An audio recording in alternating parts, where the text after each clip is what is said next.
Welcome eight physics learner platform.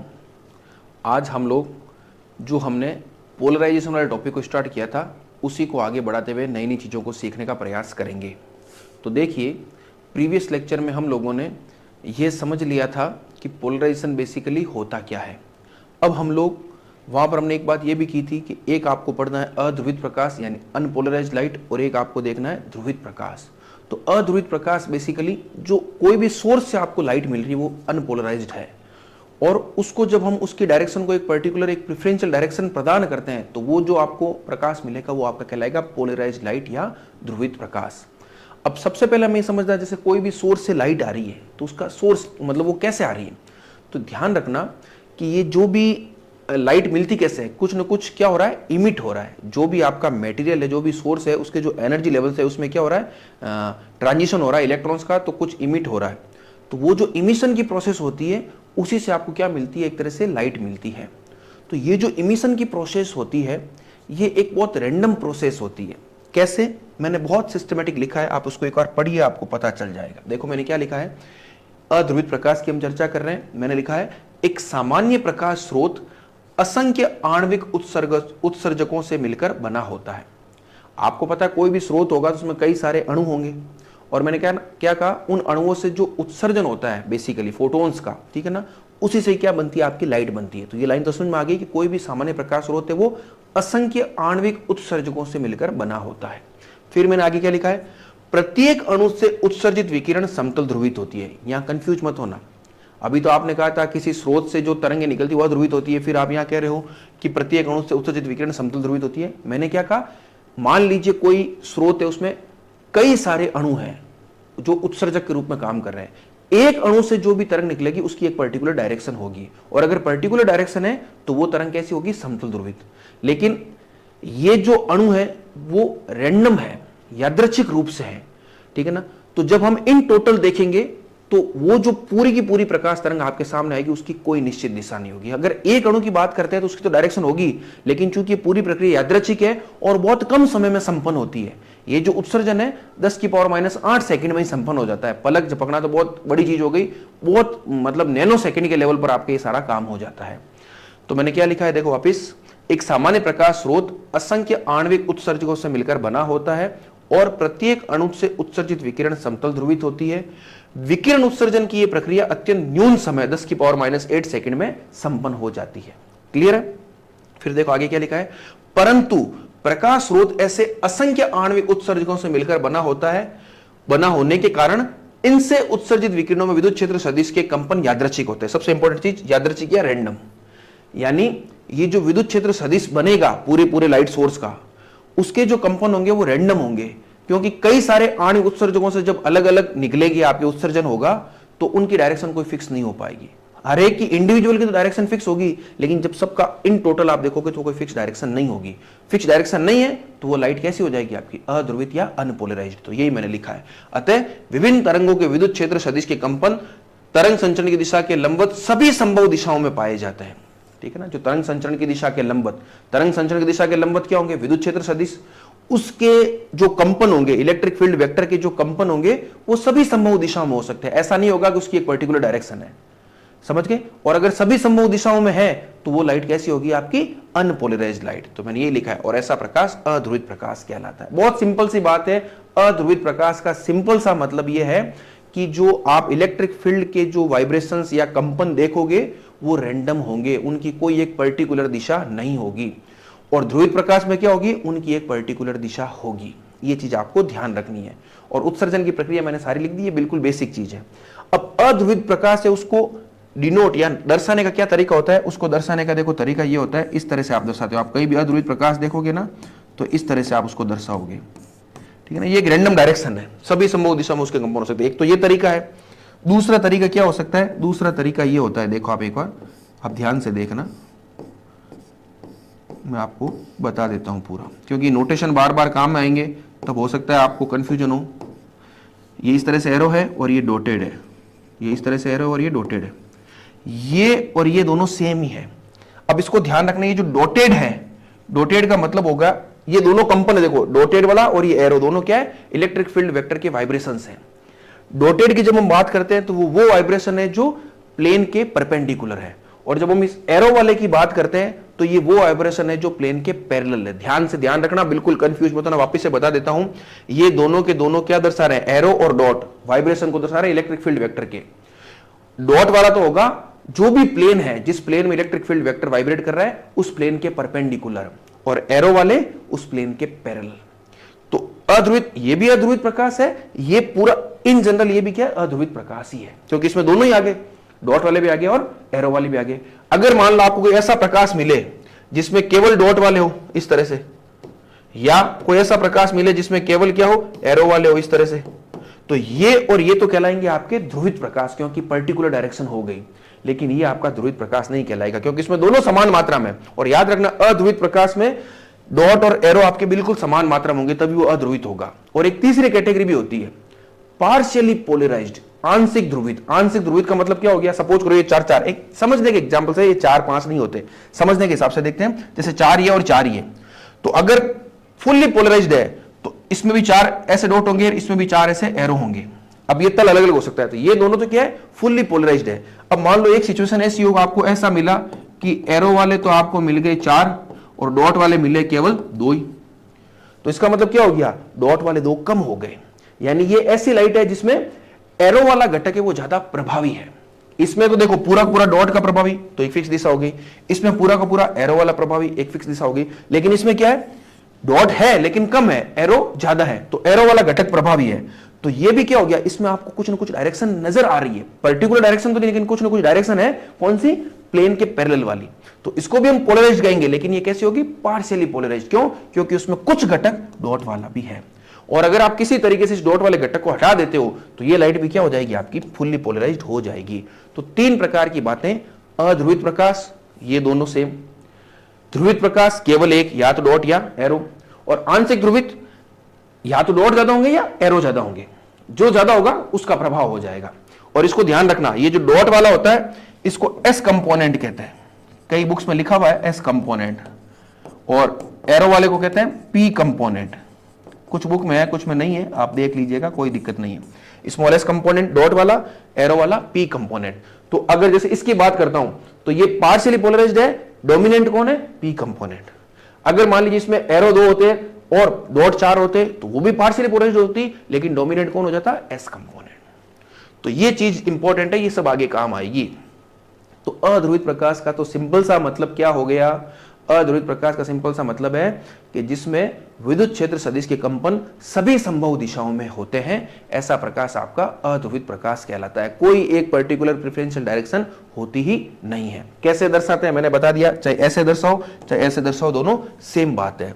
Dot वाला होता है इलेक्ट्रिक फील्ड के वाइब्रेशन प्लेन ऑफ, जो आपका प्लेन है, कंपन तल है, प्लेन ऑफ वाइब्रेशन उसके लंबवत, और एरो वाला पैरेलल। ठीक है, और बाकी ये सारी चीजें मैंने आपको बता दी।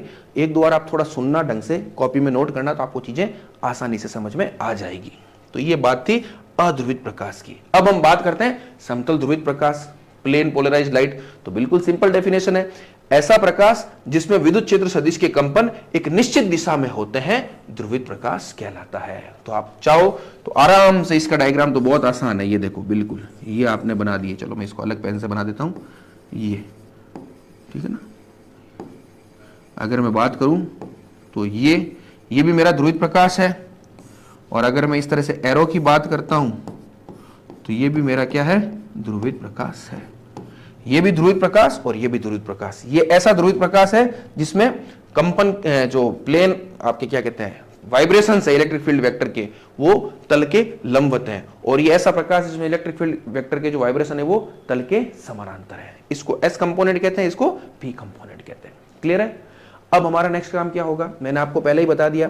हमने अध्रुवित प्रकाश क्या होता है वो समझ लिया, ध्रुवित प्रकाश क्या होता है वो समझ लिया। इन जनरल जो भी आपको लाइट सोर्स से लाइट मिलेगी वो हमेशा अनपोलराइज्ड होगी। तो फिर पोलराइज्ड लाइट हम कैसे प्राप्त करेंगे? तो उसके डिफरेंट मेथड्स हैं। तो अगला काम और वेरी इंपॉर्टेंट वर्क ये 3-4 मेथड है, उन सब मेथड को आपको पढ़ना है और एग्जाम में उनमें से क्वेश्चन आएगा ही आएगा। तो देखिए मैंने लिखा है समतल ध्रुवित प्रकाश के उत्पादन की विधियां, methods of production of plane polarised light. क्या क्या मेथड हो सकते हैं? जो भी प्रकाश तरंग है उसके परावर्तन के द्वारा हम प्राप्त कर सकते हैं, उसके अपवर्तन के द्वारा हम प्राप्त कर सकते हैं, उसके द्विअपवर्तन, जिसको हम कहते हैं डबल रिफ्रैक्शन, उसके द्वारा प्राप्त कर सकते हैं। और एक चौथी कैटेगरी है द्विवर्णता बाय डाइक्रोइज्म। ये सारे क्या है, सब आ जाएगा। देखो परावर्तन अपवर्तन तो आप जानते हो, कोई दिक्कत नहीं है। ये दो वर्ड आपके लिए नए हैं, तो ये भी जब हम डिटेल में पढ़ेंगे तो आपको पूरा पूरा पता चल जाएगा। एक एक चीज को हम डायग्राम बना करके समझेंगे तो कोई दिक्कत नहीं होगी। और इन सबका उद्देश्य क्या है, देखो आप क्या करोगे, आपके पास एक अनपोलराइज्ड लाइट होगी इस तरह से, ठीक है, एक अनपोलराइज्ड लाइट होगी, उसको एज ए सोर्स के रूप में आप काम में लोगे। फिर उसका जब परावर्तन कराओगे या अपवर्तन कराओगे या द्विअपवर्तन कराओगे या द्विवर्णता करोगे, तो फाइनल रिजल्ट के रूप में आपको कौन सी लाइट मिल जाएगी, एक ऐसी लाइट मिलेगी जिसमें ये जो कंपन है, वाइब्रेशन है, वो एक पर्टिकुलर डायरेक्शन में होंगे, या तो डॉट वाले या एरो वाले। अब वो कैसे होंगे, जब इनके अंदर के मेथड में जाएंगे तब आपको पता चल जाएगा, ठीक है। तो अब एक एक करके इन सबको हम डिस्कस कर लेते हैं ताकि हमें कोई प्रॉब्लम ना हो। चलिए अब हम सबसे पहले देखेंगे परावर्तन द्वारा। तो यहां पर मैंने एक डायग्राम बनाया है, हेडिंग तो हमारी हो गई परावर्तन द्वारा ध्रुवण, ठीक है, पोलराइजेशन बाय रिफ्लेक्शन। अब इस डायग्राम को आप आराम से देखिए। ये मेरे पास एक ग्लास की प्लेट है, ठीक है, ऊपर एयर है तो उसका जो अपवर्तनांक है उसको हम μ1 भी कह सकते हैं या n1 भी कह सकते हैं। ये जो ग्लास प्लेट है उसके अपवर्तनांक को मैंने μ2 या n2 कह दिया। आप चाहो जो लिख सकते हो, μ2 भी लिख सकते हो, n2 भी लिख सकते हो। ये मेरा नॉर्मल है। ये लाइट एक अध्रुवित प्रकाश है जो यहां से आई और यहां पर टकराई। और आपको पता है इस तरह से जब भी इंसिडेंस होता है लाइट का तो दो घटनाएं आपको नजर आती है। अगर तरंग उसी माध्यम में वापस लौट जाती है तो इसको तो हम कहते हैं परावर्तन, और तरंग जब दूसरे माध्यम में चली जाती है तो उसको हम कहते हैं अपवर्तन या ट्रांसमिशन। तो बिल्कुल सिंपल चीज है। ये एक अध्रुवित प्रकाश आया AB, इससे टकराया और BC भाग तो इसका परावर्तित हो गया और BD भाग इसका अपवर्तित हो गया। ये जो एंगल है थीटा I, जो हमेशा अभिलंब से आपतित किरण बनाती है, उसको हम कहते हैं एंगल ऑफ इंसिडेंस। बिल्कुल बेसिक बात है। और आप ये भी जानते हो सामान्य जो नियम होते हैं कि एंगल ऑफ इंसिडेंस यानी आपतन कोण और परावर्तन कोण, परावर्तन कोण मतलब जो परावर्तित किरण अभिलंब से बनाती है वो दोनों बराबर होता है। ये प्रूफ्ड है। और ये जो एंगल है ये एंगल आपका कहलाएगा theta R, angle of refraction, अपवर्तन कोण। तो ये डायग्राम में क्या क्या है वो आपको सारा पता चल गया। अब हम देखेंगे कि जब ये टकराएगा तब क्या होगा। और हमारा इंटरेस्ट अभी किस में है, हमारा इंटरेस्ट केवल इस वाले पार्ट में। इस वाले पार्ट में क्या हो रहा है उसमें हमारा ज्यादा इंटरेस्ट नहीं है, क्योंकि हम जिस ध्रुवण की घटना को पढ़ रहे हैं वो ध्रुवण की घटना हम किसके द्वारा पढ़ रहे हैं, परावर्तन के द्वारा। आगे जब हम अपवर्तन पढ़ेंगे तो हमारा इंटरेस्ट इस वाले पार्ट में हो जाएगा। अब आपका उद्देश्य क्या है, देखो आपका उद्देश्य है ये जो अनपोलराइज्ड लाइट है इसमें डॉट और एरो दोनों घटक है। आप कैसे ही करके जो रिफ्लेक्टेड लाइट मिली आपको उसमें या तो डॉट रह जाए या एरो रह जाए, तो फिर आपकी जो लाइट मिलेगी वो कैसी होगी, वो होगी आपकी पोलराइज्ड लाइट। तो इन जनरल ध्यान से देखना कि जब भी आप किसी भी एंगल पर इस प्रकार से डालते हो लाइट को, तो होता क्या है कि जब भी उसका रिफ्लेक्शन होगा और क्या कहते हो आप, ट्रांसमिशन होगा, अपवर्तन, तो इन जनरल इसमें एरो और डॉट में से क्या होता है, कुछ एरो इसमें से कम हो जाते हैं, इधर डॉट ज्यादा प्रभावी रहते हैं। देखो सिचुएशन क्या होगी मैं आपको बता देता हूं। सिचुएशन इस तरह की होगी, यहां पर आपके कुछ डॉट्स रह जाएंगे, ठीक है, कुछ डॉट्स रह जाएंगे इस तरह से, और एरो जो होंगे वो कुछ कम ही होंगे, एरो कम हो जाएंगे। इधर जो होगा अपवर्तन, इधर एरो ज्यादा रहेंगे, ठीक है, और डॉट रहेंगे एकदम कम। ये फिक्स है, ठीक है ना, एक्सपेरिमेंटली है। तो कहने का मतलब क्या हो गया कि जब भी आप, और अब देखो आपको इस वाली वेव में इंटरेस्ट है, इसमें डॉट ज्यादा है एरो कम है, तो अगर मुझे, और अभी ये क्या है, देखो एरो डॉट का मिक्सर है और दोनों बराबर होंगे एरो डॉट के मिक्सर में, तब तो अध्रुवित है, और कोई एक ज्यादा होगा तो वो होगी आंशिक ध्रुवित।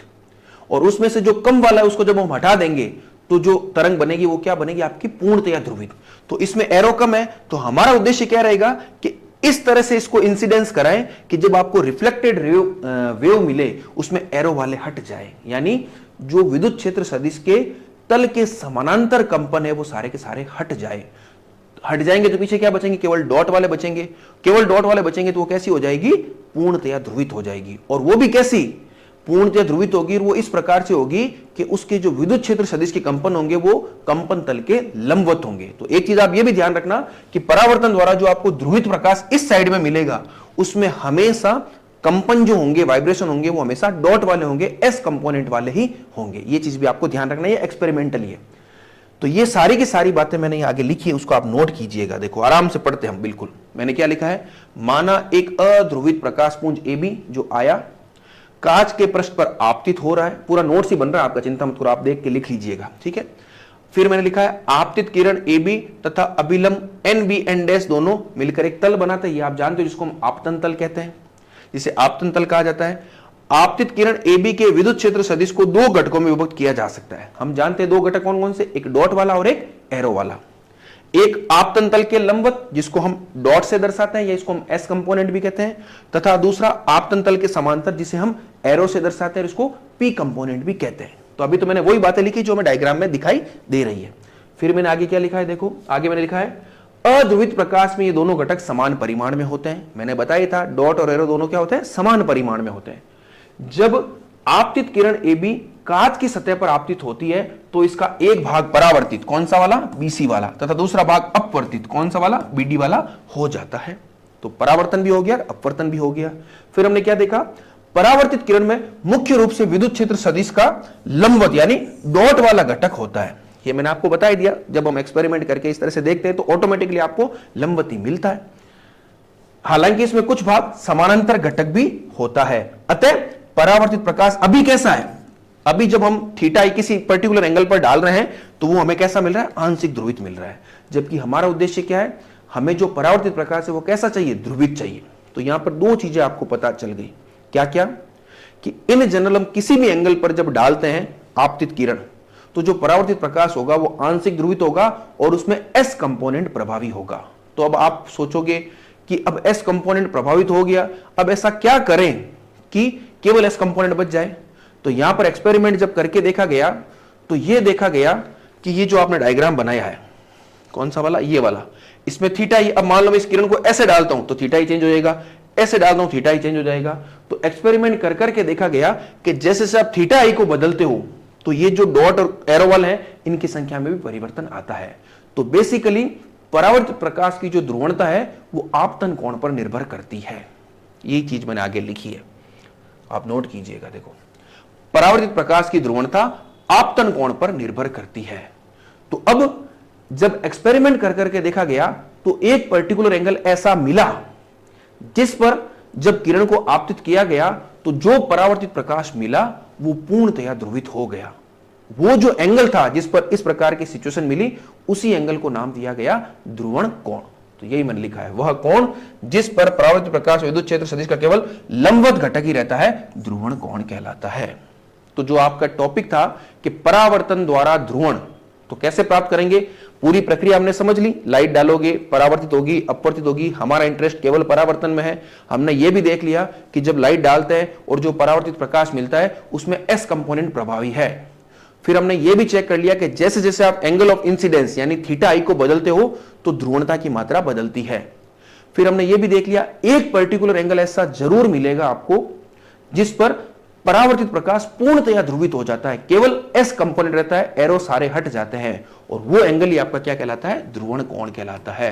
तो ध्रुवण कोण की डेफिनेशन क्या हो गई, वह कोण आपतित किरण का अभिलंब के साथ बनाया गया वह कोण जिस पर परावर्तित प्रकाश पूर्णतया ध्रुवित होता है ध्रुवण कोण कहलाता है।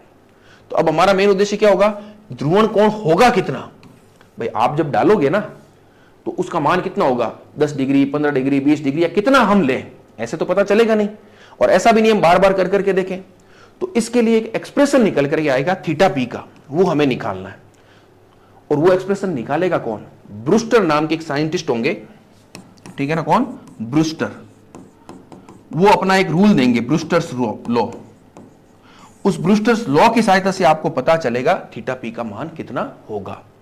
तो अब हमारा नेक्स्ट काम क्या होगा, ब्रूस्टर के नियम को पढ़ना। और आप मान के चलो ये सबसे इंपॉर्टेंट टॉपिक में से एक है, आपको एग्जाम में क्वेश्चन मिलेगा ही मिलेगा।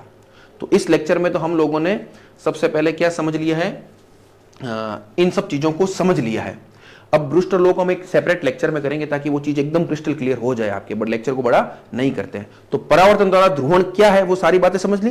जब हम ब्रूस्टर नियम पढ़ेंगे तो वो के वो डायग्राम वापस आएंगे, ये सारी प्रक्रिया आएगी, लेकिन उस तरीके को हम थोड़ा समझेंगे, ठीक है। तो हम नेक्स्ट क्लास में कर लेंगे। Thank you.